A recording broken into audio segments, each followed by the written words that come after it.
আকসা মসজিদ আল্লাহ এবং আল্লাহর রাসূলের বিশ্ব মুসলমানদের প্রতি রেখে যাওয়া একটি আমানত।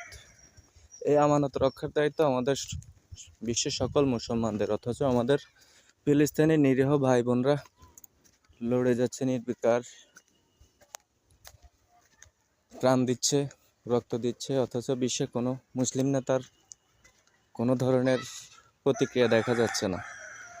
আর আমাদের বাংলাদেশের কিছু হুজুগে মুসলমানরা, তৌহিদে জনতা নামের মুসলমানরা বিভিন্ন প্রতিষ্ঠান ভাঙচুর করছে, তাদের দরদে উতলাই পড়তেছে ইসলামের জন্য। গতকাল সিলেটে বাটা শোরুম ভাঙচুর করা হয়েছে, অথচ বাটা ইসরায়েলি কোনো প্রতিষ্ঠান নয়, বাটা হচ্ছে কানাডিয়ান একটি প্রতিষ্ঠান, বাংলাদেশের করদাতা প্রতিষ্ঠানগুলোর অন্যতম একটি প্রতিষ্ঠান। আর সবচেয়ে বড় কথা হচ্ছে, আমরা বাংলাদেশি মুসলমানরা এখানে থেকে ফিলিস্তিনের জন্য যা ইচ্ছে তা করে ফেলছি, লুট করে ফেলছি, মানুষের প্রতিষ্ঠান ভাঙচুর করে ফেলছি, অথচ ওই ইসরায়েলের দালাল, ইসরায়েলের নগদ অর্থদাতা আমাদের দেশের একজন ধর্মপ্রাণ মুসলমান হিসেবে আমাদের দেশের কিছু লোকজনে সম্বোধন করে।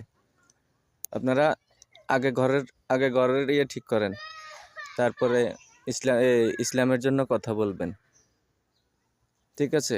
আগে ইউনুসের ভিত্তি ঠিক করেন, নিজের ঘর ঠিক করেন, তারপরে ইসলামের জন্য জান দিতে আসেন।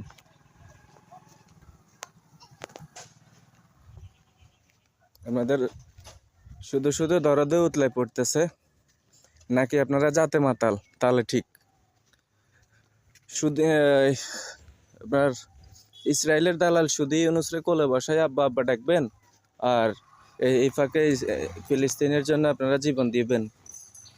ফাজলামি করেন।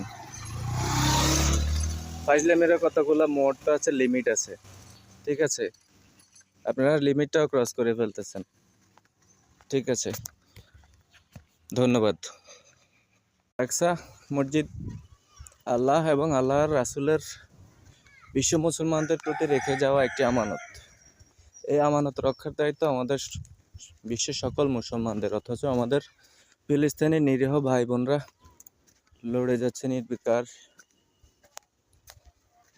প্রাণ দিচ্ছে, রক্ত দিচ্ছে, অথচ বিশ্বে কোনো মুসলিম নেতার কোনো ধরনের প্রতিক্রিয়া দেখা যাচ্ছে না।